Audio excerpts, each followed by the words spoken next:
From the iHeartRadio studios in New York City, come two diehard fans of the greatest rock and roll band hailing from Hollywood, California. Dissecting all things Guns N' Roses and anything else in their distorted minds, it's Brando and Scotto. 'Cause you know what the fuck you are! And this is Appetite for Distortion. Try it again!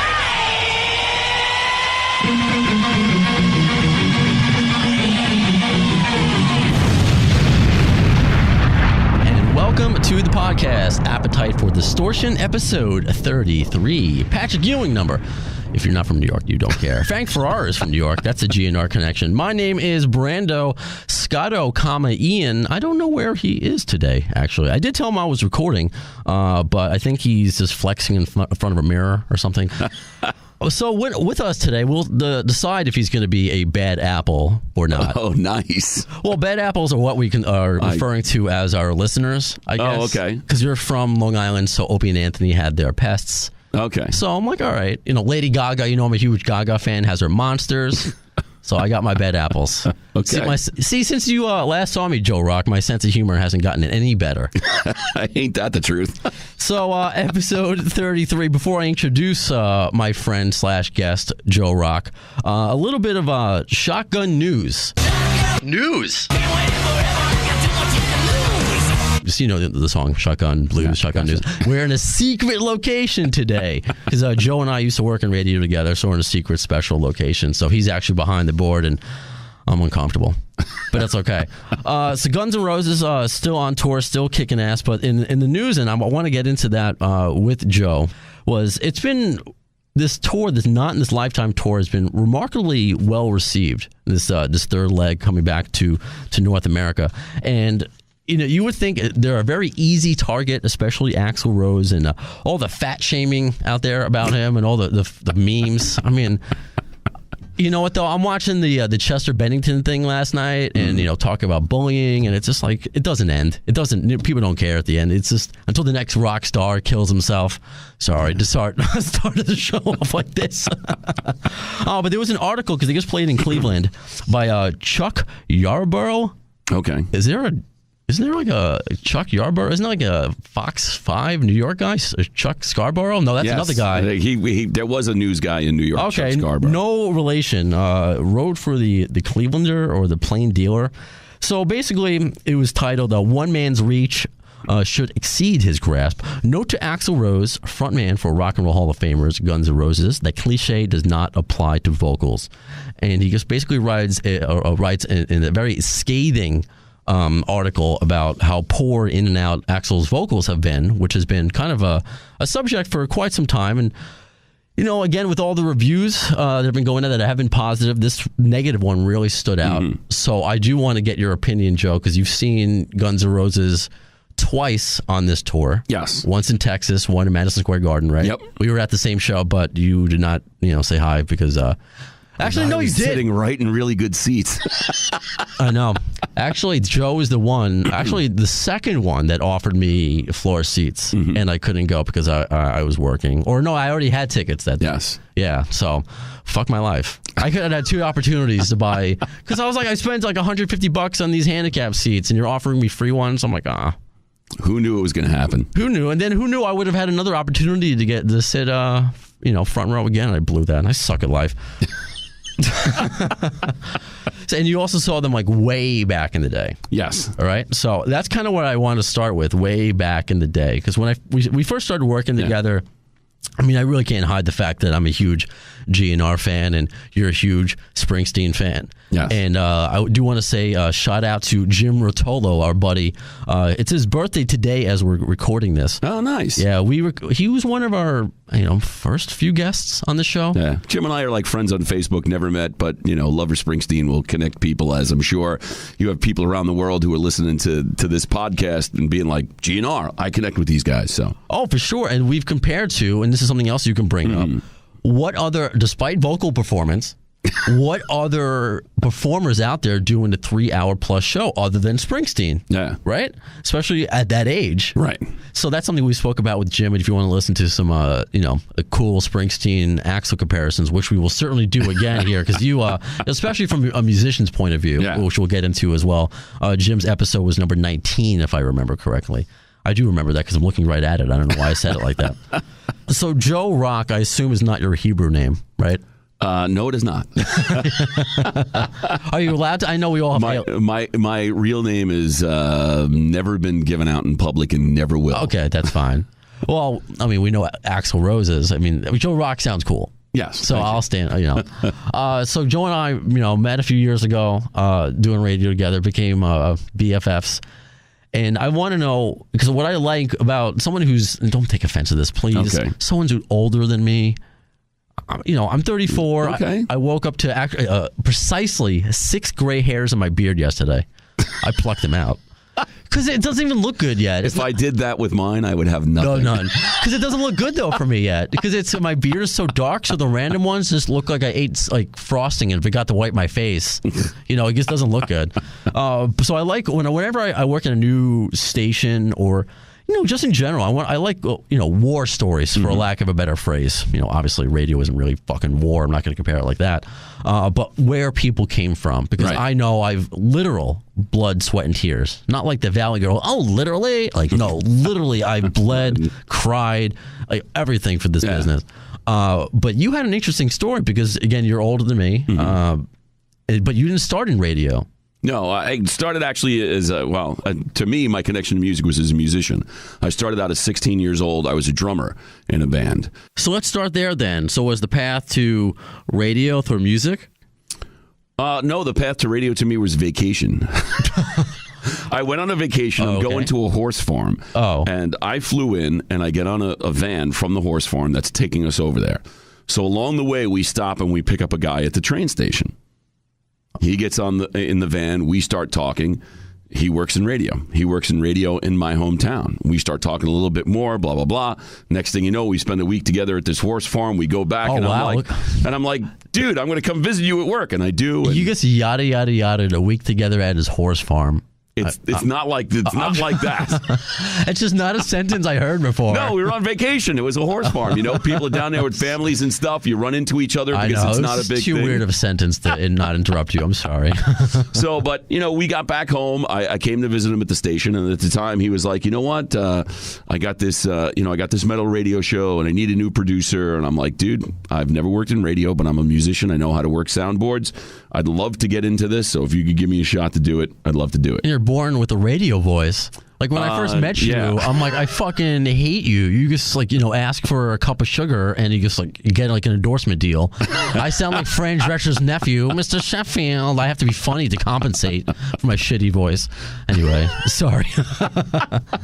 Well, it was one of those things, man. It was like when I was in high school, people were like, oh my God, you should go into radio. And, it was a great thing. And then, I was a fuck up and it took me a long time to get my shit together. And when I finally did, I got into the career I should have been in when I was, a teenager. Weren't you a postman? Didn't I? Yes, I did deliver mail for a while. Okay. That's the dark years in my life. Did you listen to rock while... Absolutely, without a doubt, man. So what were you listening to? Along the way, it's, you go back and along the way, there's so many different styles of music. I was into a lot of the really good punk bands, The Clash, The Ramones. My all-time favorite is Springsteen. I've seen him live over 250 times. 250 times? Yes. Oh my God. Well, you have to understand when he would play around. Like perfect example when he first toured for Born in the USA, played in Jersey, right across the river from New York. Brendan Byrne Arena at the time, which is now whatever the heck they call it. I don't even know. It's changed names so many times. Did 10 shows in a row. 10 shows in a row. They announced 10 dates. They went on sale. Boom. All 10 sold out. And I would go all 10 nights. That's incredible. So it doesn't take that long to amass 250 under those circumstances when you've been seeing somebody since, you've been seeing somebody since the late 70s, early 80s. It's now 2017. Right. So then for you to start at Springsteen, for you who's your messiah, who you saw doing 10 shows in a row. Yeah. When was the last time you saw him? I'm assuming his last tour. The last time I saw him, it doesn't really feel like it was that long ago. Right. Actually, it was just over a year ago. It was August of last year. He did a bunch of shows at Giant Stadium. Yeah, and traveled over to Jersey and took in one of the shows. At the time, it was the last of the stand. It was the longest show at that point that he'd ever done in the U.S. It was over 4 hours long with no break whatsoever. Okay, and to give you an idea just how much music the guy has, the first hour and a half of the show, every song he played was over 40 years old. And what? I mean, that's. Okay, that's going to be one comparison we got to talk about. Then with the no breaks, GNR doesn't take breaks either. Right. But how long are the instrumental breaks with the E Street Band? They do a little bit of jamming here. They don't never really get too long. But then the other thing is this that you have to kind of understand about it. And this I'm going to, Bruce doesn't leave the stage. Yeah, he doesn't do costume changes. Right. Yeah, he comes or out whatever on the stage, he plays, and that's, we'll just refer to them as costume changes. I mean, he does. Well, right, because that's one of the things, Bruce has his tight jeans on. One of the big differences to me from 80s GNR to 2017 GNR is the costume changes. It's like, it used to be, we come out and we do a show, bang, here we are. Now it's like, every couple songs, Axl's going backstage. Let me change my jacket. Let me change my hat. Let me change the flannel shirt I have tied around my waist. But didn't he do that, though, in the 80s? He wasn't... Not... Well, you have to understand, is like, they didn't start out as this big act. Well, nobody They had does. to work their way... Right, they had to work their way up to it. So I was able to see them, like, When did you first see them? When did they open for the Stones? I can Google that now, because when Joe and I first met, well, that also sounds... Did we also meet on a horse farm somewhere? You would tell me, and well, I think this was interesting. I was made fun of a lot. Well, in general, yes, but I mean, for about Guns N' Roses, because I usually would work for classic rock stations. Yeah. I mean, GNR being a classic rock band, but I'd always be the youngest, and I think there was this weird cutoff with GNR. And you said. I don't know if I would see them. Maybe if I got free tickets. And sometimes we're lucky in radio to get free tickets. Yeah. I mean, I was lucky and I got very close to Axl DC through through a station. Yeah, well, this is what the deal is. It's an age thing for this reason. Now, you've only read about it. You didn't experience it. Right. When you're listening to these bands and they're that huge, could be part of it. And you got a band like Guns N' Roses and they start out and all of a sudden shit starts to happen when they're on tour. There's a riot because one night Axl decides, I don't want to go out on stage yet. And then people are standing in the audience. The first band's ended and it's been 2 hours and you haven't come out yet. And people are getting restless and stuff happens. The first time you look at it, you're like, your first reaction is going to be like, wow, what a dick. What the hell was that all about? And then it's like, oh, some guy's taking a picture of me in the front row. I'm going to jump in the audience and I'm going to punch him. Right. And then he fires everybody in the band. He gets down where he's the only original guy. It's like, look, I look at bands like Lynyrd Skynyrd. Mm-hmm. There's one original member left in the band. As far as I'm concerned, it's time for them to change the name. I agree. And I think if they just went the crew just said, didn't Nikki Sixx just say that about their record with oh my god, why am I forgetting his John name? Corabi? Yes, that it should have been released under another name. Right. So I was like, wow. But you know what? That was 3/4 of the band. Yeah. No, you're right. This is the difference. And you know what it was is that everybody look, when you're a fan, and I'm sure this happens, if all of a sudden tomorrow something erupted between all the members of Guns N' Roses and they were like, screw it, we're done. The tour's over. You're going to pick sides. You're going to hear somewhere in there, you're going to pick sides. Mom versus Dad, right. Which side did you pick, Halen or Roth? What side did you take, Halen or Roth? From Airheads. For me, it's Hagar. Just saying. Really? They sold a lot of records after Dave left the group. I'm a Sammy guy. Team Sammy. Wow, all the you're way. going to get a lot of emails after this episode. I see. The thing is, I like both versions. I still consider Dave the version, but I still like the Sammy version. But the fact you prefer that is... Well, I look at it for different... It's America. You're allowed. So here, I'm going to tell you something that's going to really fry your mind. Down the hall from where we are now, in our secret location, yes. I stood in a room one night with Gary Cherone. Okay. And Gary Cherone was asked if Eddie Van Halen is a dick. And he said, no, I'm not going to say that. He goes, but I will say this. I'm one of only 2 singers that was in Van Halen. And I have to agree with him. Because one of the things, and we're going to get into this because of the article that you were referencing from Cleveland, right, is that David Lee Roth is not a schooled singer. No, he's like a, Vegas show tuney, but he's always been like that. Right. Sammy Hagar just turned 70 a few weeks ago. And he killed it. I saw the guy live, and he's amazing. And he's still doing everything in, like, the same keys. Mm-hmm. And Michael Anthony, who's playing with him from Van Halen, playing with him now in the Circle, his voice, he's hitting stuff that he recorded over 40 years ago. Yeah. And his voice is better than Sammy's. And I'm like, you know what? They should have made Michael Anthony the singer of Van Halen when they started instead of Dave. Yes. Well, they started the band, so whose fault was it? And you're not going to have a front man like that. So, I mean, that's another argument. I've said that, David Lee Roth isn't Pavarotti, and a lot of fans ruined that last Van Halen tour for me. I'm like, I enjoyed it. I had never seen them, ever. Yeah.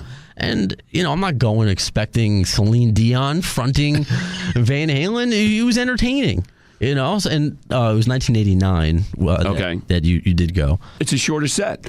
I mean, they come out, it's a shorter set. They're not going to fall apart. There's not time to be like, we're opening for the Stones. We're going to run off and do costume changes. Like, when you're the opening act, it's like, boom, you got a half an hour, maybe you got 45 minutes. Hit it and quit it. There's a few points here, because I know I'm not going to take offense. I know you're not an avid listener of my Guns N' Roses podcast. You have better things to do.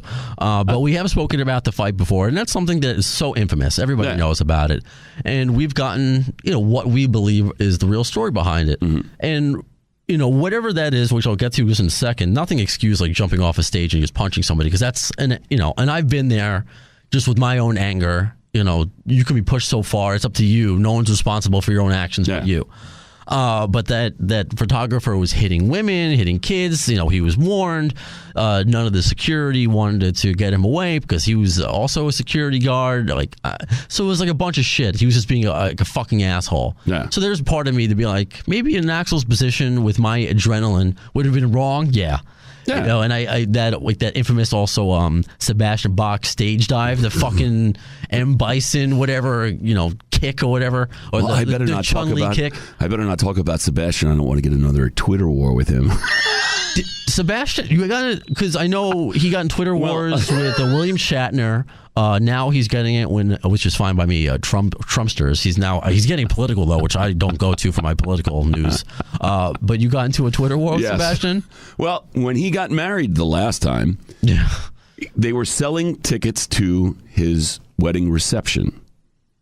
Are you what? So I did a tweet. Yeah, you could buy tickets to his wedding reception. I don't know if that's cool or sad. So I did some tweets and some Facebook posts in regard to it, and of course tagged Sebastian in the post, and he was like, "You fucking dicks! You guys know you're 30 years, and you fucking talk about me like this. We're not selling tickets to the wedding. We're selling tickets to the reception." Oh, I see the difference. Oh, whatever. It's not worthy calling you a fucking dick. Well, I don't know how much you've dealt with Sebastian, but, he tends to not to mince words. So he came after me. So I responded to him immediately. And I'm like, listen, dude, if I got the story wrong, how about you let me interview you and we'll get the story right? Fuck you, no. Okay, we're done. Sebastian. Savage Animal, dude. It's a good name, bro. Savage Animal sound clip.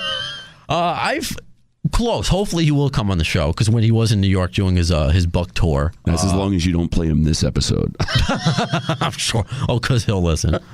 But so, I mean, I get that part of it. So there are real reasons, and the lateness, that's something that he hasn't done for a very long time. And I get. Oh, absolutely. Right. So when you're doing that, and I guess if it was the first show, when he came back, when the last time I saw them in Madison Square Garden prior to just a few weeks ago was in 2002 with Buckethead.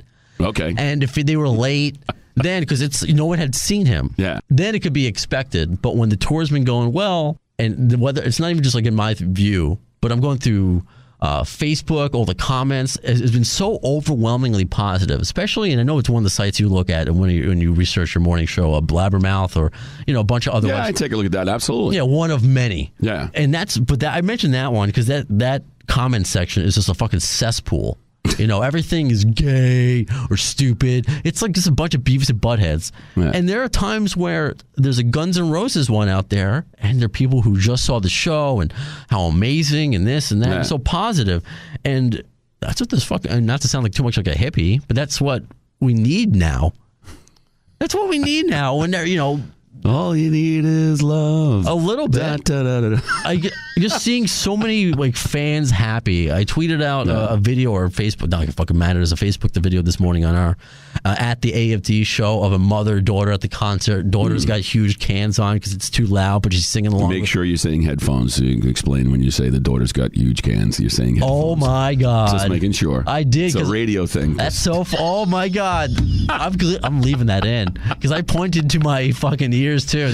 Thank you for that. I would have listened back and did something. Thank you. The daughter has huge headphones on. Because it was like a fucking 7-year-old. Wow, my God. So the daughter has huge headphones on, dancing and singing along next to her mother, the sweet child of mine, and it's so cute. Yeah. And then this fuckface, what's his name, Chuck Yarborough, has to. Just saying, Rose's consistently inconsistent vocals on those rare occasions during a marathon 3.5-hour show at Quicken Loans Arena. I mean, he's doing 3.5 hours. And just the curious, and maybe you can get into this a little bit as a singer, and you also have that raspy voice. Why would he do 3.5 hours? And why not? You go cover. You go see a cover band in a bar. They usually play 3 sets for an hour each. Right. So you're already, if you're a singer in a band, you coming up. Look, before you get famous. That's how you're playing all night, every night, 3 hours. Yeah, but you can, right? And it's because I'm doing it every night because I worked up to that. I didn't, Okay. It's like, look, my living is my voice. From doing radio, from playing in a band, any voiceover work I do, it's a tool just like everything else, and you have to learn how to use it, and that's the deal. And that's how because there's something about his voice changed in a positive way since they reunited. Absolutely. It's weird. Like you can tell, and that can also be coupled with, and he did say this in an interview with Angus when that Axel DC thing first happened, that he started doing vocal training and going to. I could tell. Yeah, and because he's like, Angus doesn't fuck around. Like he knows, Angus is one of his idols, so he's not gonna argue with that. So. If he's had vocal training, and when I saw Axel DC, which is all fucking rasp, you can't do AC/DC singing in that, and I didn't coin the phrase, but that Mickey Mouse voice that's out there that people say, and I hate it, but it's just that doesn't have the rasp. All right, this is what the deal is. I knew before you even told me, I didn't read any articles. I could tell from the shows that he took vocal lessons. And vocal lessons doesn't say that you're not a good singer. The whole thing that a lot of people don't realize, how to breathe, how to actually make your voice do what you need it to do. You need to place notes in different parts in your body. High notes go into your head. Low notes will be in your chest. Mid-range notes will come from your nose. It's stuff like that. And the deal is this. Every really good singer, you ask them, who do you study with? And they'll tell you who they take vocal lessons from. Every good singer. Mm-hmm. So what happens for me, myself, when I first started singing, I could go out some nights and I'd sing and I'd be like, oh my God, I was great tonight. And the next night, I couldn't hit any notes at all. Mm-hmm. What I needed to do, I had a tool. I needed to learn how to use it. And that's what the lessons did for me. So that's what lessons did for Axel. I could tell right off the bat he's singing better than he ever has. See, that's amazing to me. You say better than he ever has. Yes. Because you saw him, again, back in 1989. Yes. But I also want to know, what was the difference? Because you texted me, and this is what we spoke about finally doing I never thought. Do you ever think we would do a podcast, let alone a Guns N' Roses podcast together? Absolutely not. No. Well, the fucking radio life is just so funny. Because you went down, of course, what's the name of the radio station, by the way? The Eagle, 106.7 Eagle, San Antonio's only classic rock. Tune in Monday through Friday, 6 to 9, Joe Rock in the morning. I just wanted to hear you say that. See, I'll be like, listen to Brando in the morning. Here's some bagels and breakfast in the morning. Maybe one day. But you texted me when you saw that. What was it? Because I've never been down there. Alamo Dome. Is that where the Alamo Dome? Is that where the Spurs play? Yes. Okay, so you were less than enthused. You said there. Okay, because I was, and you were like, I'm not to be a dick. And and then you continue. Right. So what were you not enthused by? Because at that point, I was surprised, not trying to convert you or anything. Yeah. Just again by the number of positive reviews, basically up until this one that I just read to you from about Cleveland. So what was weird about that one? or did weird about that review or the show? No, not the review just brought up the topic, so that's basically, I don't want to give it any more attention than it deserves. but in Texas, because you were like, I didn't enjoy it, or I didn't say I didn't enjoy it. Okay, don't get me wrong. Okay. It's here's the thing. I went to the show. This is the first time I saw him. And this guy says the rest of the band was phenomenal, by the way. It was just Axl was like paying them. That's that's his angle. Yeah. That's the last thing I'll give this guy. Well, the whole thing was this. It's like, having seen them first in '89, the band was dangerous. When Guns N' Roses started out, it was walk out on the stage, fuck you. It was a big middle finger to rock and roll. It's like, this is what we're doing. Sit down, we're going to do a show. Okay, so that's what I'm expecting now, nearly 30 years later. Are you really? Yes. Absolutely. Well, here's the thing. I've been going to see Springsteen for 30 years. Right. And he comes out and does a show, and I'm getting a lot of the same thing in performance that I got 30 years ago. So I'm expecting this band to be dangerous. That's what I'm expecting. That's what I'm counting on. That's not what I got. So right away, from the pyrotechnics, from the explosions, like as soon as the band hits the stage, it was like, all right, really didn't need that. Okay. And then, first song, he's out in front of the stage. He starts doing his little snake dance. And I'm like, dude, that's him. But here's the deal.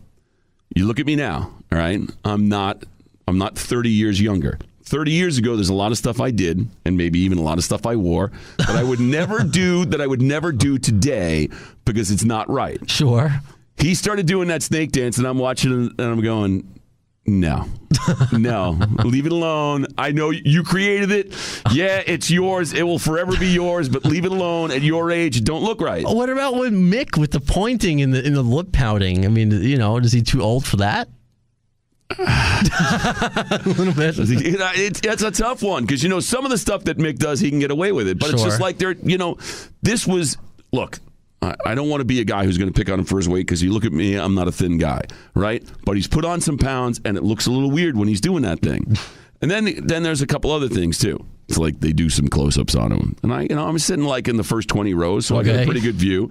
And I look up at the thing, and I'm like, my wife will look at me and be like, you need to trim your eyebrows. And I never in my life have ever looked at another guy and been like, wow, that guy needs to trim his eyebrows. I'm looking at Axl on the monitor, and the thought goes through my head like, oh my God, he needs to trim his eyebrows. What the hell? And then I'm looking further, and this next comment is so not a political comment whatsoever. Okay. It's strictly an identification comment. I'm looking at it going, holy crap, he looks like Donald Trump. He really looked like, what the fuck? Wrong. To be honest, because we're talking about a person, I'm very sensitive about my physical appearance. Right. I'm fucking grew up Jewish. We fucking hate ourselves. You grew up here, but I guess because he has some sort of tan. It's not to the point where it's a Gene Simmons or it's a Vince Neil where I look at you and be like, you look like a Halloween mask. Yeah, no, I agree. Gene Simmons looks like a fucking Halloween mask. And the hair helmet on Gene, let's not. Oh, I'll steal this. I mean, it was an Opie thing, so one day, but he blocked me because of this, actually. He blocked me on Twitter because I said it looks like he has Lego hair. Hey, I had to do the hair thing, and I'm like you now. I shaved it finally. There you go. Yeah, so I joined the club. So I get that to a point, and you're allowed to feel that. And there's also the narrative we talk about, what people have to do when you're in the spotlight getting older. Yeah. To remain that and the light that this world shines on you. Especially it more than I have, where I grew up, where I went to Hofstra, where Facebook was only allowed if you had if you were a college student, college student, and Hofstra wasn't even added at that time. Yeah. But when you started on radio, it wasn't like that. No, absolutely not. And even when I first started, I remember when MySpace came out, and I was like, hey, we can use MySpace to talk about the radio show. And people were like, really? Right. And I didn't take advantage of it at the time. I was like, MySpace, I guess. That's kind of stupid. So it's just, Axl sees these, and whether it's a true story or not about him wanting to take down that picture of the fat Axl picture. No, I'm sure that's not true. We all have. I've absolutely contacted friends to take down a picture of me that I was tagged on Facebook to say I look like a fucking idiot here. I took a please. Like, I know I'm vain. Like, that happens. I mean, if it was all over Google, this guy's a person. Yeah, and I get, but, it's like, look, when you get to a certain point, and when you get to different points, you just have to learn to just walk away from that. Because, it's like, look, I know without a doubt, I have not spoken to every person who's listened to me on the radio everywhere. No, of course. I know without a doubt, there's people like, that fucking guy, I hate him. Yeah. They've never met me. They don't know anything about me, and they hate me. I was going to say me before the show, but I know. Okay, God bless them. But it's like, it's. Look, I would love it if everybody loved me, because then my ratings would go through the roof. I could make more money, and God bless. No, I mean, it's not that everybody has to love you, and I think Axl has lived through that. He knows that. I think it's when, and I'm not. It's not to you and your comments about looking like Donald Trump or anything like that. It's when it gets hyper local and in comparison to, I don't know why I keep saying that term. I think I watched too much News 12 on Long Island. There's like this article here where this guy and this band is out. And I know they're not the Dangerous Factor anymore, but they're on time. They're doing 3+ hour shows. Oh yeah, everyone's happy. So you're doing. It's not you. Yeah. It's the people who are writing doing the memes. And again, I'm not trying to sound like I'm not trying to sound like a social justice warrior. And again, I think it's just a lot of things are open. But how many of them are from before? That's the whole thing with the internet. Everything's forever. So how many of them are before the reunion? And quite honestly, I'm one of the few people I know of that will actually say, "Hey, you know what? I was wrong." Because we spoke before the whole tour began, and I told you, like, when the rumors first started, I'm like, first of all, I don't believe it. Yeah. It turned out to be true. Then I was like, okay, I was wrong about that. I said the same thing too. And then it was like, oh my God, I'll give him a month. I'll give him a month before the whole thing melts down, because he's going to be late. There's going to be fights. There's going to be this. There's going to be that. And are you talking about Trump now or Axl? I'm talking about Guns N' Roses. Sorry, I couldn't help myself. I'm not talking politics.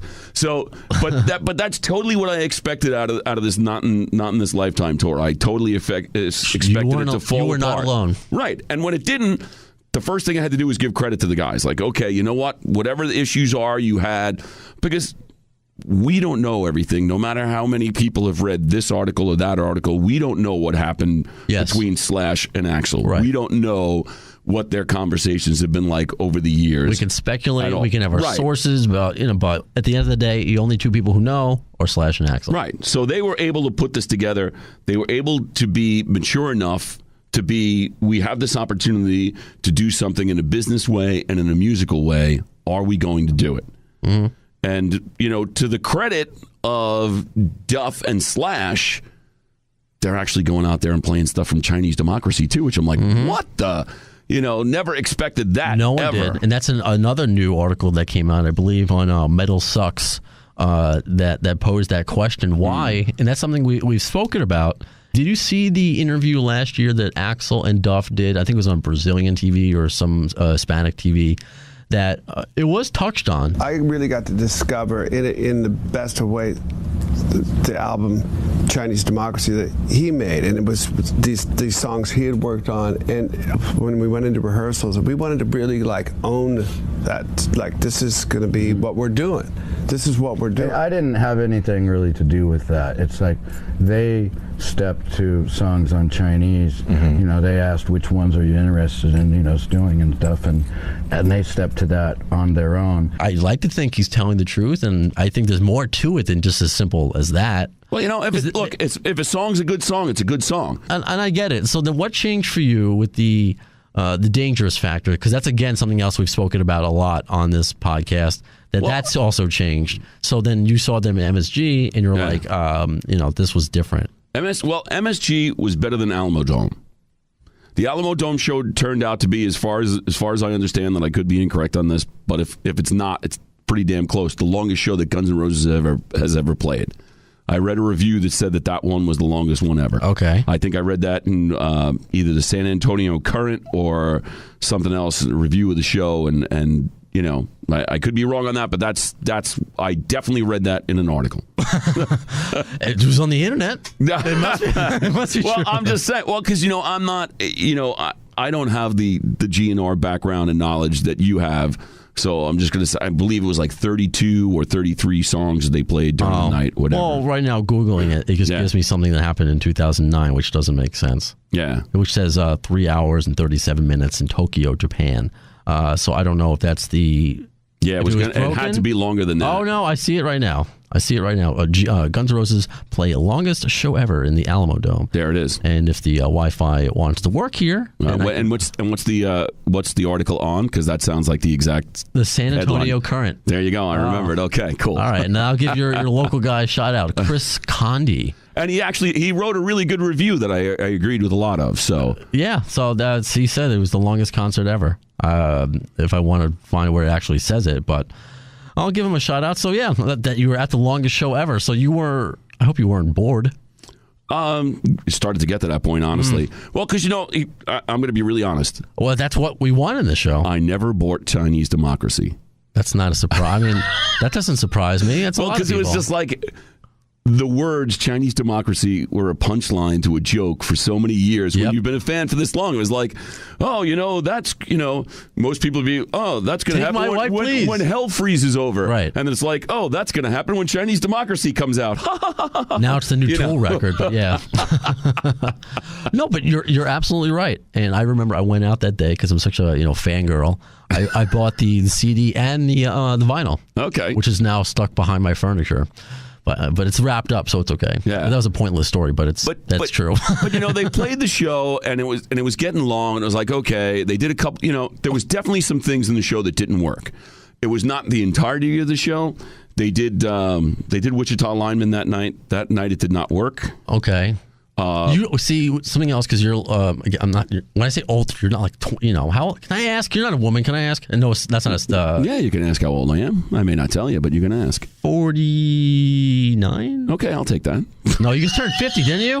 Didn't you just turn 50? Didn't you have a big 50th birthday? No, I did not have a big 50th birthday party. All right. So then you're close enough. You're in the general area. Let's stick with it there. Fair enough. So they played Wichita Lineman. It didn't work that. But night. You knew Glenn Campbell. I mean, I knew who he was, but I was not a fan of his. I mean, I didn't know his music. I think they do a great cover. I'd love to turn around and be like, as soon as everybody dies, I was the hugest fan there ever was. Oh, yeah. I totally knew who Glenn Campbell was. Glenn Campbell was another guy who was a joke on some things. I'm not saying, look, he was very talented. He was a very talented musician and singer, which was not always seen until you get an open mind musically. When I was younger, I didn't have an open mind musically. Sure, okay. He did. I think it was the Electric Horseman, which was some kind of, or Rhinestone Cowboy. Rhinestone Cowboy, that was the one which came out like when I was a kid, and it's like, okay, what is this? Fair enough. But I was a kid.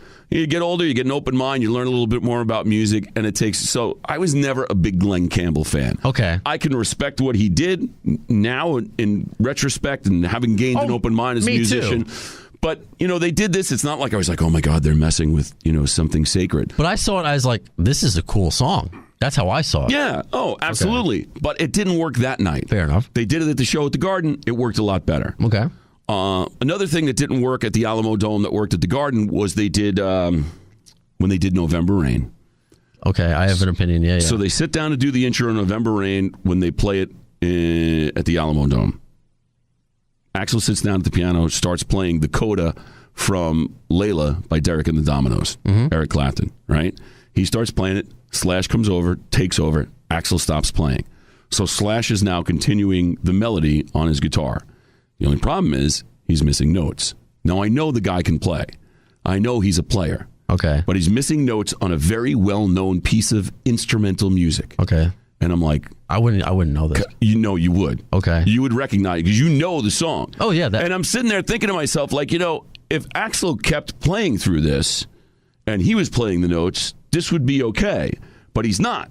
And I would think you would learn the piece better. When they played it at the Garden, Axl played it all the way through. Maybe that's what they did. I mean, being in a band, the same thing. But there was things like that. There were parts of the night that didn't. And then it was just like, after a while, it's like, I don't mind when bands come out and play some covers. Yeah. But after a while, it was starting to get ridiculous because it's like, okay, so we got Wichita Lineman. We got Black Hole Sun. We got The Seeker, which is one of my all-time favorite songs, which they did really well. But it was like, oi, come on, like, give me a break. And of course, a couple of their hits, Knocking on Heaven's Door, Live and Let Die, are covers. Right. I agree with you, actually, on a few of those things. And that's why, like, articles like this, I just don't want to deter anybody from seeing them. Well, but the point being, I always had a problem, because November Rain is my favorite song ever. Okay. My first tattoo, actually, was inspired by that, because it's the cover of part of the cover of User Illusion 1 on my left shoulder blade. And I'm so fucking nerdy. Hey, at least I can get a tattoo on my ass. Yeah, that's User Illusion 2. All right, I'm going to stop. A spaghetti incident? No. Okay, that's worse. All right, let's keep moving. Okay. So I always had a problem with how he's been doing November Rain. It kind of has always broken my heart because the rasp has been gone live. And it's bothered me a lot. And when I saw the live version on YouTube, which I know I can never take, put full stock in, when they debuted Black Hole Sun, I believe it was like the castle over in Ireland. I forget, Slane Castle. Yeah. It didn't sound good either. And I'm like, ugh. But when I saw that in MSG, both sounded so much better. I enjoyed both. And I'm like, this is great because I never saw Soundgarden, so I really enjoyed that song. I didn't want it to ruin anything for me. Yeah. And this was the first time live that I heard him use the rasp on November Rain. The singing and how you explained it with the breathing, different parts of your face. Well, but I know there's different nights, but it's just so fascinating that how. I don't know. But then you said like Slash could be off. So we're all human, I guess, in the end. Oh, absolutely. But there's more to go in on the singing, too. Like, it's not just that he took lessons. Follow me, and hopefully you can understand this. And I don't always know. I talk about stuff I hope. So, welcome to the club. When he sang, and I do little air quotes on that, when he sang in the old days and did stuff in the studio, some of the ways he was doing it wasn't actually singing. It wasn't trained singing. We know that because he didn't take lessons till recently. So he was able to scream to get those notes. Mm-hmm. Okay. When you learn how to sing, you stop screaming. So now there are notes that he cannot sing in full voice. So when you can't sing in full voice, you do a falsetto.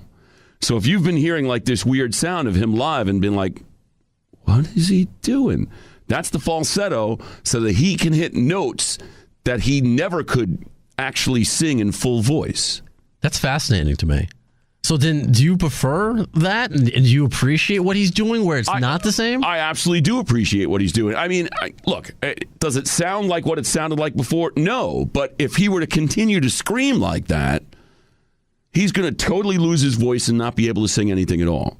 You're better as your instrument, your voice as an instrument, is going to last you longer if you use it correctly. If you don't, you're going to lose it.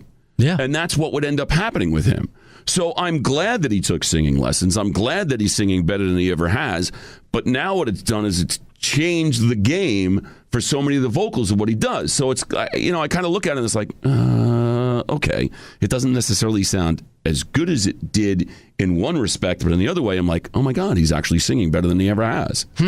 Then I use this comparison, and I know you're not a sports guy, but follow me for a second. It's kind of like if you're, and I used this on the show before, if you're like a power pitcher, if you were a Roger Clemens or a Randy Johnson, and you get older and you can't throw 95 anymore. Right. So now you got to throw, you're pinpointing.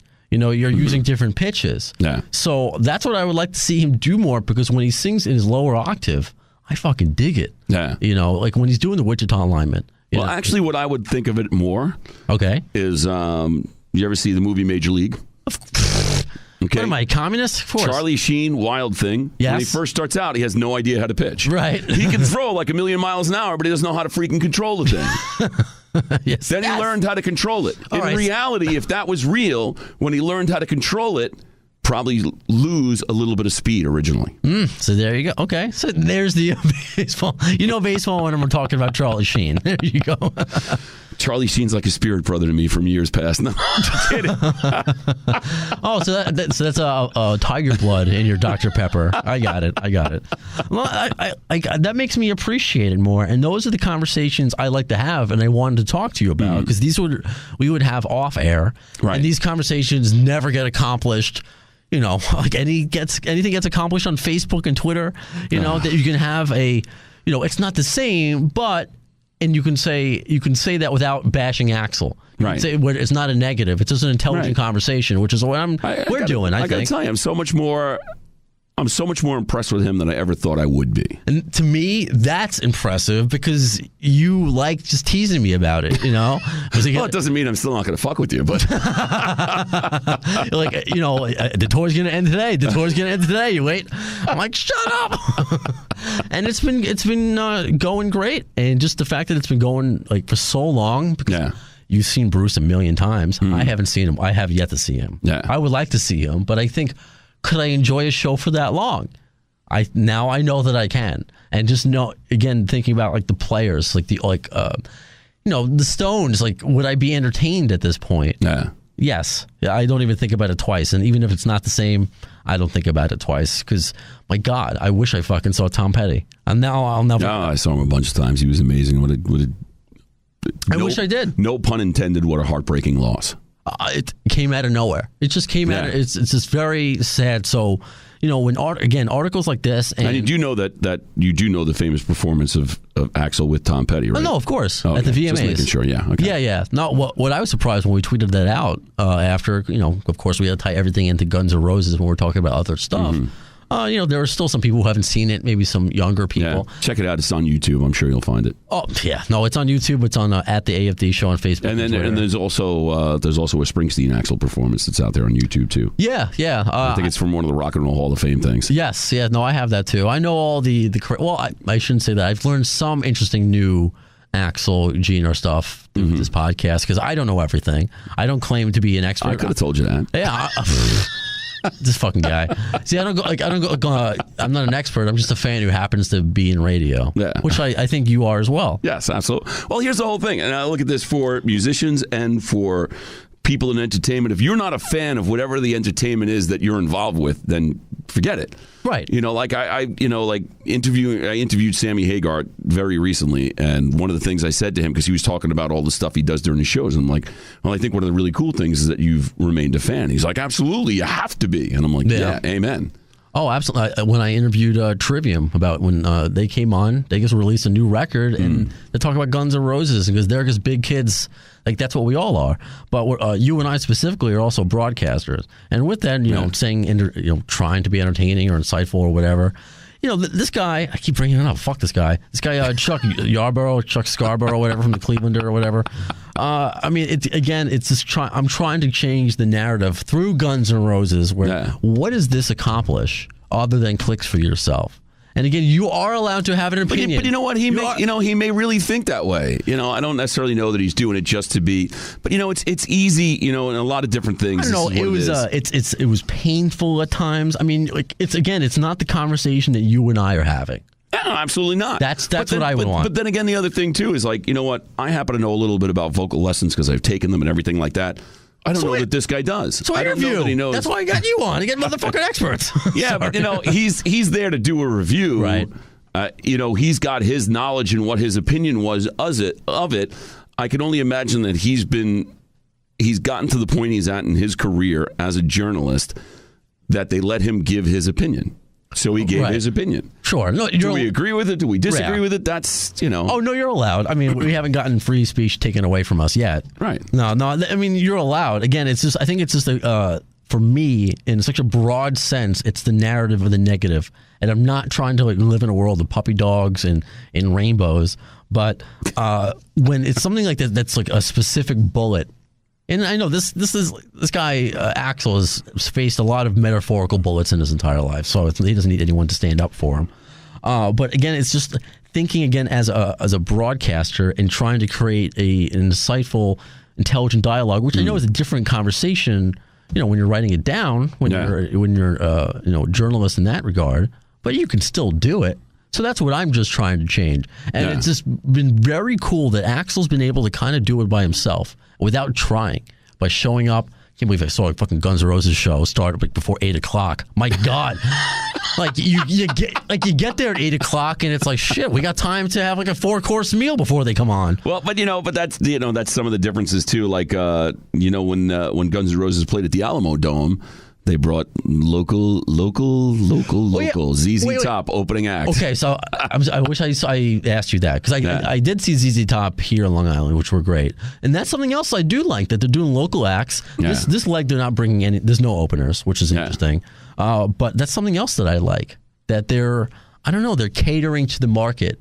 Hey, who's a hometown hero? Who can we kind of bring out? Well, I mean, it's like, I see the connections. I think part of it might be, too, one of the things that I was disappointed in this reunion, although he does a great job, is Frank Farrar behind the kid. Okay, I would rather see Matt Sorum. I know there's a lot of people who think an Adler. I don't think Steven has the chops to last through a whole night. Okay. I don't think he has it in him. But Matt Sorum, I think, is an amazing drummer, an amazing player. I loved him with the Cult. I liked him with GNR. I'd love to see him there. Now, I've seen him with Kings of Chaos, with Billy Gibbons from ZZ Top, and a bunch of other people, with Billy Duffy from the Cult, Steve Stevens from Billy Idol. They just put out a new record. It also has, Matt Sorum. Yeah. So, so I see the connection to Guns N' Roses and ZZ Top through that. So I thought it was very cool when I saw that ZZ was going to be opening the show, and that's what really clinched it for me. And I'm like, you know what? I'm going to go check this out. Mm-hmm. They've lasted on the tour this far. I'm reading all these positive reviews. Right. I want to go see what it's about, because I don't want to BS people. Like the last thing I want to do is just somebody be to me like, go tell everyone how great this show was. But I thought it sucked. But go tell them it was great anyway. All right. Like, I'll never do that. Oh, I don't want that either. I'm never going to do that. Like, look, if people are listening to me, I imagine they're putting some kind of trust in me that I'm going to be honest with them. So that's what I'm always going to do. Yeah. So I enjoyed the show. It just wasn't. I enjoyed the Alamo Dome show. It just wasn't what I expected. Mm-hmm. Because, like I said, I expected to be wowed. I expected to be completely blown away. That's what you said. I was expecting to be wowed, and it wasn't wowed. I remember you texting me that. Yeah. And it was just like, it was like, they did a great job. They did a good show. It's trying to explain to some people, like, I listen to songs written by different songwriters, and I'll think, like, you know what? That would be a really good song if you were Nickelback. If you were Nickelback and you wrote that, I would have been like, holy shit, that's great. Wait, you didn't think about that when they were like... I Don't even get me started on those guys. Well, I want a quarterback for having had to listen to Nickelback. That's all I got to say. I purposely, because they came to iHeartRadio to do one of the shows, and I was like to my boss, "Can I just meet them? I just want to take a picture with them." Really? Oh yeah, and so I have a picture with me and Nickelback forever on the internet. See, that's my choice. That's my choice. I mean, when I was younger, we all made mistakes. No, their first record was fine. I mean, I don't. Look, I'm not going to be like, you're about to leave. He smacked his head. If you're wondering what that sound was, that was my head hitting the microphone. I will say, and we've spoken about it on the show, I was definitely more of a fan of Creed. Oh, God. We're not going to... You're not going to talk anymore? Oh, my God. I'll give you Alter Bridge. That's, We're coming from two different... That's why I wanted you on, because I don't want a yes man. Well, I wanted somebody... Because here's the thing, too. This was one of the things that was making it harder for me to make the decision to go see Guns N' Roses on this tour, is I saw Slash with Miles Kennedy and the Conspirators opening for Aerosmith. Okay. I have not seen the Conspirators yet. Miles, that motherfucker, has been taking singing lessons since he's like 2. That motherfucker can sing. Yes, he can. Now and I look at that guy and I'm like, man, I wish I could do that. And you hear him sing the GNR stuff with Slash, and it was like, whoa. He's great, but he's not. It still wouldn't be Guns N' Roses. No, and he's not a front man. He's a great singer, but to me, he's just, he's behind the mic. He'll move his hands around. Oh, hey now, what am I stirring? He'll move his hands around, walk around, but he's not like a front man like Axl. So I mean, that goes back to the David Lee Roth conversation. Yeah, but honestly, you know what? What do you want? Axl's not the same front man he was 30 years ago either. I mean, there was very little. Who is Springsteen? As soon as I said that, I was like, I know what there was very little interaction with the audience during the shows on this tour. There doesn't seem to be really a lot of interaction between the band members, and a lot less interaction with the non-original members. Like, I got to give props. 2 people in the band now deserve to get a little bit of respect. Richard Fortus played his ass off. And Frank Farrar, they say his name once the whole night. I'm like, that guy is a beast. But you would still prefer Sorum. I would still prefer Sorum. And which is fine. But that's part of the whole thing. Like I said, You're allowed. We could get Miles Kennedy out on the stage who could sing Guns N' Roses better than Axl can sing, but it's not going to be Guns N' Roses. Right. And it's to me, Matt Sorum on the stage makes Guns N' Roses a little bit more Guns N' Roses than they are without him. Because you're more familiar. Sure. I like what Frank adds. Well, here's the deal. This is what it's like. Like, when everyone starts talking about, well, who's the best guitar player that ever lived? Sure. And I'm like, okay, let's get into some of the conversations. Jimi Hendrix, to me, is where it begins. Because Jimi innovated all this stuff. Nobody did, like, everything that Jimi did, nobody did before him. So there's a lot of guys today who can play what Jimi played, but they can't create what Jimi would have done next if he had lived. And that's what makes the difference. So as much as Frank Farrar can sit down and play the parts that Sorum came up with, he didn't necessarily come up with them. And the same thing goes for the different guitar players. But that's why I'll give credit to, now I lost his name already, Richard Fortus. Yeah.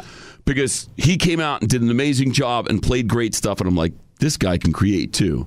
I can see it. And I'm a big Izzy fan. Because, like, I bought the Juju Hounds album, the original Juju Hounds album, as soon as it came out. I was waiting on that. Oh, yeah? Because Rick Richards, who was also in the band, who came from the Georgia Satellites, huge fan of that band. So I went out and bought that album. I was like, that album rocks. Here's a little tidbit for you. Maybe this will be an episode of ours you will listen to. He's our next guest.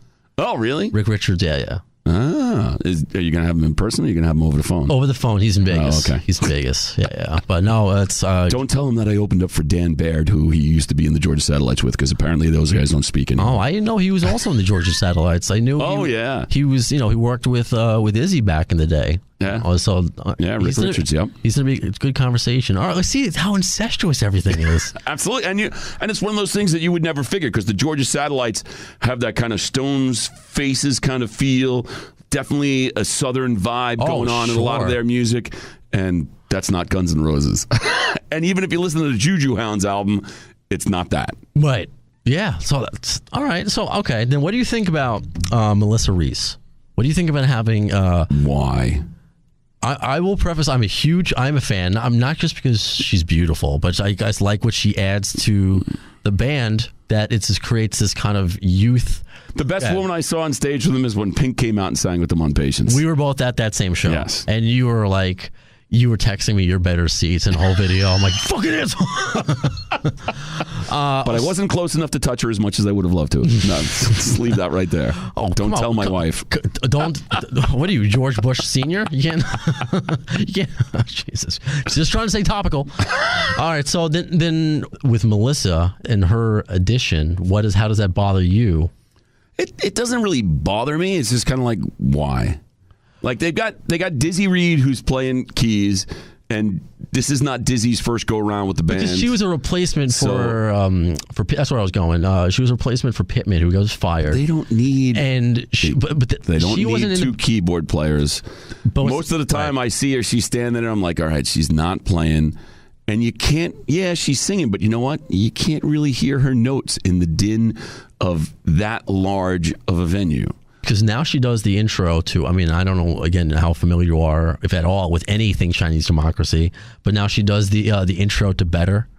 Okay. So, I think it's just, I know it's not much, but they keep adding it. But she was just in the studio working with another drummer, the Brain. I don't know if you were. I think I've heard that name before. You got to listen to. If you have a chance, you got to listen to Chinese just for the musicianship. It's gonna take some arm twisting to get me to.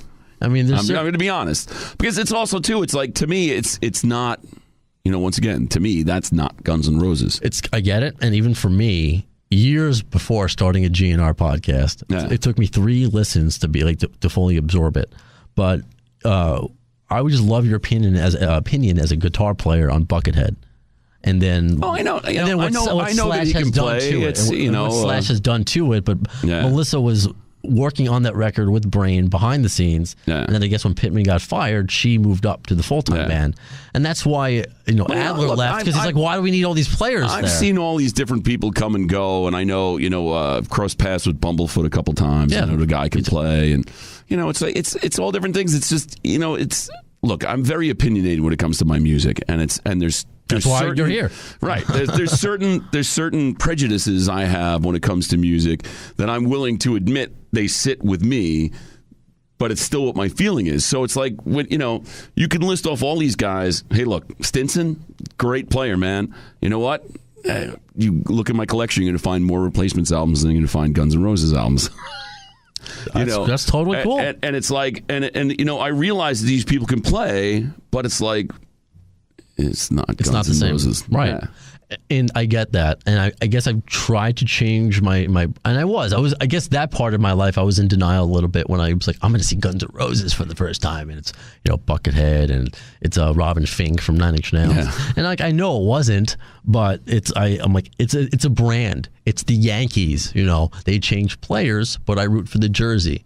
That's kind of how I kind of look at it a little bit, but obviously, and I have said this again on the podcast, where I would leave those shows where it was, Rose and Roses, as Dee Snider would call them.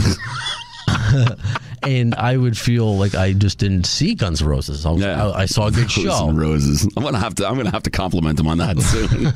Dee is a funny guy. I know we both have interviewed him. Yeah, he's played with my band and stuff a number of times. We've done stuff with him. Sure, Dee's a good guy. You played with his bassist too, Mendoza. Yes, Mark the Animal Mendoza. He's a crazy SOB. Yeah, that's a mild way of putting it. Try being, for lack of a better term, try being his boss. Okay, I need you to do this. Fuck you. No, that's what I know. I need you to do this. I'll never forget in the Dee Snider, on the Twisted Sister, rather, behind the music, when they're talking about when they break up a reunion, and then Mendoza brought a gun. They kind of, they embellished that. I don't know. I mean, not been loaded, but it could have been like a message. It's tough to explain. It's not, they make it seem like, he walked in with his gun and was like, like to be threatening or whatever. It was nothing like that. It's like, look, if depending on where you live, gun carry is more normal than anything else. Sure. Like, oh, what do you got? Oh, I got my car keys and I got my gun. It all depends on where you come from in the United States. First got to San Antonio, and there'll be signs at places that'll tell you, okay, we don't want you to bring guns in here or whatever. I'm like, okay. In New York, you're not going to find that. It all depends on where you are. Different places have different ways of looking at it. So he just happened to have it on him? Yes. Okay. Because the way that it was edited made it seem like it was a mob move. Of course. Well, it was like the whole thing. Like, they're very funny. If you rewatch the Guns N' Roses Behind the Music, right? They interviewed Mark for a couple hours. They use one sentence out of the whole thing where he says something like, when the band broke up. You mean Twisted Sister? Twisted Sister, yeah. And Mark says, I wasn't going to kill anybody, but somebody was definitely going to be walking with a limp. Yeah. And that's like 2 hours they interviewed him, and that's like the only sentence they give him by himself. And it's like, really? Well, that's something that we like to do here, get through the distortion. Right. It's editing to make things look a different way. So that's, for sure. I mean, when I met him, he was a big teddy bear anyway. So, I mean, he'll definitely I'll enjoy. Yeah, no, he'll give you like a look like, I'm going to murder you. But I mean, if you're a good dude, he's a good dude back to you. Yes, absolutely. Then what changed with the New York show? Because I don't know if you officially said that you were like, okay, this show is different. And this show's better. This show's better. Show's better. I felt the band was tighter. I felt they were more focused. Slash was playing better at the Garden show. The performance of Wichita Lineman worked better at the Garden show than it did at the Alamo Dome. I just felt like they did a better job. I don't know if... Look, you know what? It's... When people talk about venues around the world, some venues carry with them a certain mystique. Mm-hmm. Madison Square Garden, hands down, has to be one of those venues. The Mecca. Yeah, it's like everyone's like, oh my God, I want to play the Garden. Yeah. Or like Carnegie Hall. Sure. Or, the Alamo Dome's definitely a very storied venue as well. But it seems to me, that more people talk about the Garden. So maybe they were more intimidated by that. And we're like, you know what, we got to step up our game. Because we're about to walk in here to the Garden. We got to make a difference. I mean, I'd like to think, they do that for every show. And I would think that too. But as a musician, there are sometimes you go out and you play and you're like, wow, you know what? We really got to bring it at this one. Mm-hmm. And I feel like that's what it was. And I also, I could be wrong on this. I'm totally speculating on this. Do not hate me. Do not inundate me with mad tweets. I'm going to take you at your word. Okay. But I feel like the 3-night stand at the Garden was not selling as well as they had expected coming into the event. Didn't it sell out two of the 3 nights? Which two? Sunday and Monday? Yeah, I don't recall. Yes. I don't recall. That's what I would expect. I'm sure it was not sold out on the night that we went, which was the first of 3. I thought it was sold out. And I'll have to research. I believe it was not. I could be wrong. I wish I have a producer. I'll fix it. But I get the feeling if you go back and you look, what you're going to find out, and this is me totally speculating on this. As you know, I was at the show and I was lucky enough to have been invited to the show. Mm-hmm. As were a lot of other people who work in the radio industry who were invited to the show, and we were given a spot right up against the stage. I could have been, but I'm an idiot. My feeling on that is that did not happen by accident. I thought that was weird because I would look down to where you were, and it was pretty open. Yes. So I don't know if that... But in the middle of the stage, of course, the crowd, everyone was there. But I guess why these VIP, where you guys were so open, so close to the stage, I just thought that was odd. I felt like... I could have went with Joe and been totally fine as a handicapped person. I could have been fine. Right. I felt like what it was, we're going to put you guys right here, right down front. You're going to have an amazing concert experience, and you're going to go back to whatever your media is, and you're going to let everybody know, because it was all press that got invited to that, and you're going to let everybody know how amazing the show was, and we're going to sell more tickets for Sunday and Monday. It's a thought. It's definitely a thought. I'm not going to, that's not a second gunman on the grassy knoll thought. There was 3 guys. Kidding. I don't know anything about Kennedy either. Yeah. No, that's an interesting thought, and you know what? That's a smart business thought, I think. Right. Oh, absolutely. So then where do you think that's one thing that we didn't cover enough, and I'm just going to say it here, right now. The music business is a business. Yeah. And don't kid yourself that the business part of it has something to do with the fact that we get to see Axl, Slash, and Duff back on stage together again. Oh, it has to be. They've been offering it for a while. Right. But something came together. Something, it could be also a personal relationship that changed and mixed in with dollar signs. Look, if they had gotten together like at somebody's wedding and played like, oh my God, they played, if they had played in a local bar and then walked their separate ways, I would have been like, those guys did it because they just wanted to jam together again. Mm-hmm. And they started out with a big tour. Yeah, there was some, I'm not saying that was the only reason behind it. Certainly not saying that, but I'm definitely saying that was part of the deciding factor. Yeah, I don't think that's too far-fetched. But, you see a lot of videos now of them smiling, and I don't think it's too hammed up. Oh, I don't feel that way at all. Yeah. But, I think people, definitely the people who facilitated getting the 3 of them together had dollar signs in their eyes. Oh, of course. God knows how many other people did. This could be the most successful tour of all time. I think it's up to almost. I don't know. I don't know the numbers. I don't know. I can't say. It's close to 500 million thus far. Okay, it's close there. Then I guess to where they could go, and something you've experienced as a Springsteen fan. What's the set list like, and would you want to see new music? Do you like? I know you don't care about Chinese democracy stuff, and that's the argument we had. I would like to see them working together now in the studio. I'd love to see what would happen now. Okay, because then some people say that about. I think even talk about Dee Snider. Nobody wants to hear new stuff. Well, look, Dee just recently put out a solo album. Because I actually interviewed him about it the day after. No, Election he did, Day. and then Christmas albums. He does that. No. Yeah. He put out a solo album. Mm-hmm. I interviewed him about it. I gave the album a listen. It's not a Twisted Sister record. That's not a shot at it in any way, shape, or form. No, it's different stylistically. Because Dee's in the studio now calling all the shots, not part of a band where some guys are going, well, I want to hear this and I want to hear that. And that's what I think all the difference is. So that's kind of why I look at an album like Chinese Democracy, and in my head, I'm like, that's the Axl Rose solo album. Sure. Because I'm sure there was nobody in the studio looking at Axl going, no, we're not going to do it that way. We're going to do it this way. Because I think the next thing that would happen to that guy would be looking for a job. You could be absolutely right. I mean, you can have, and that's why. I mean, that's the untold story of Chinese, the behind the scenes. Again, referring to, if you haven't listened to that episode with Walker, all these behind the scenes things that I don't know how he knows them. I'm not going to ask, but he gave us too much information to think he's full of shit about some Chinese democracy happenings. But just to know what the dictation is. You know, can you imagine telling Buckethead to do something? I mean, you don't know. Or look, now, if you hold it like you put it on a scale and it's Axl or Buckethead, who do you think pulls more weight? I was just saying on a weird level. You know, you're talking to him through the mask. He recently, for the first time I think ever, played without it. No, gave an interview without it, and it was to his therapist on a podcast. Of course, you know I love that shit. But then where do you think it would, if they were to make a new record, do you think that's going to be the case? Because what do I think it is? And comparing it to Bruce, I mean, are you excited when Bruce comes out with a new? I mean, yes. I know you are. Well, you know, but here's the deal. You know, it's not like, look, I'm a guy who could admit failure to meet expectations in artists.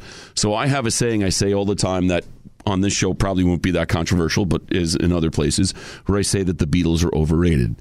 And when I say that, I'm not saying that there's anything negative about them. What I'm saying is that there's people who walk around who act like every single thing that the Beatles ever did was exactly perfect. I'm a huge Beatles fan, but there are plenty of songs I'm like, I'm not feeling. Right. And so that's where it is. Even Guns N' Roses. So, right. So Springsteen, as much as I've seen the guy 250 times, and, you know, this is the guy who, he's the reason why I play guitar, he's the reason why I sing. My thing with him is that he's put out an album or two that I would like to just be like, what? I never heard of that album. That didn't happen. That doesn't exist. I'm pretty sure that's a figment of your imagination, because I know I definitely don't have that in my collection. Yeah, no, and that's Chinese democracy for a lot of people. You know, but right. we on the show, I mean, we've discussed it, you know, back and forth, and I agree where it is an Axl Rose record. I know, I understand. Again, it's the comparison that I made where it's rooting for the jersey, the Guns N' Roses jersey, the Yankees jersey, whatever. Yeah. So I have no problem. I don't need to be a spelling Nazi or a grammar Nazi about it. I don't want to be a phrase Nazi, you know, with it. That's of course, you know, the Jew has to find some sort of Nazi reference here. But it's just different. And when I finally appreciated it and really got slashed out of my brain and GNR's vision of what I thought they were, I enjoyed the record immensely. Yeah. And now I'm like retraining my brain. Like I always imagined Buckethead doing that solo on There Was a Time. Now I see Slash and Ford is playing it. So it's definitely an adjustment. But, you know, as you said, there could be stuff you don't like, stuff you do. I just want to see new music. So I'm hoping that happens. And I'm glad that you've, you know, maybe you haven't, you're not a diehard GNR fan, but you like them enough. Like, how can on a scale of 1 to 10, on a scale of 1 to 10 apples, how many bad apples would you be? 1 to 10 apples. I think I might go as high as a 7. Sorry. All right, that's. Well, I'm definitely on the. You know, it's like a passing grade. You're a bad apple. 5 is in the middle. So I'm definitely more on the. You know, it's like, look, you know, I'm a fan. I was a fan. No, I know. I remember when Appetite for Destruction was a new album. I can still remember the first time I heard Sweet Child of Mine. I was like, holy crap! I can remember. You know, hearing Welcome to the Jungle and being like, wow. You know, like, okay. You know. But I'm not, you know, it's... Well, that's why I wanted to talk to you, and I enjoy conversations off the air where it's like a political show. You know, why would I want everybody who agrees with my opinion? You know, that's boring, and I want to. So, like you were describing before, I'm like bringing a Republican onto CNN to talk to. or something of that nature. But at the same time, if you're going to disagree with me, like some of those shows do, like a Fox brings on a Democrat who's just borderline like a moron or something.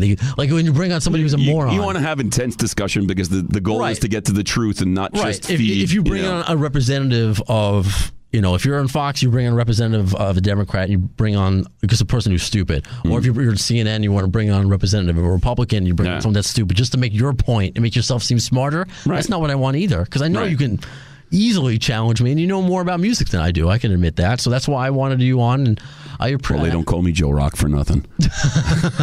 You said that way too sultry. That's my whole thing. Now. It's like when you meet artists and you get them to be like, give me an ID for the show. It's like, hey, this is so and so, and you're listening to Joe Rock. They don't call him that for nothing. I appreciate that. I don't even know what I get. It's usually like, hey, here's Brando. No relation to Marlon. Small. There you go. I need friends. Well, I really appreciate you taking the time. Again, yeah, man. Thanks for having me on. Anytime, if you would like to talk Gene or anything related, what do we need to get out there about you if fans want to, listen to you? Because I know, we have listeners from Texas, so we have listeners who probably listen to you every morning. EagleSanAntonio.com is the website, and actually, no matter where you are, you can actually stream the station from there.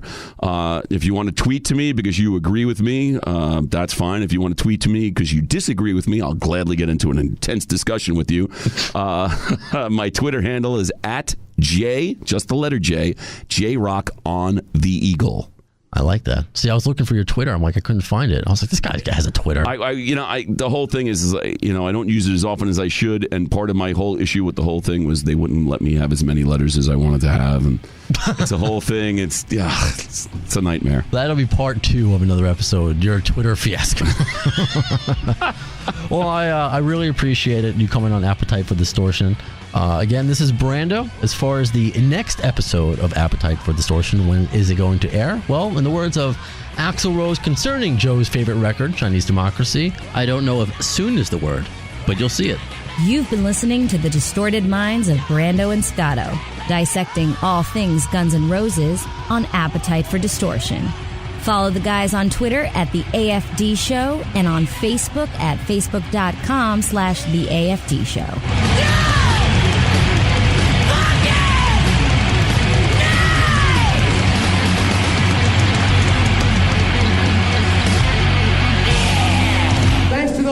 Security, I'm going home.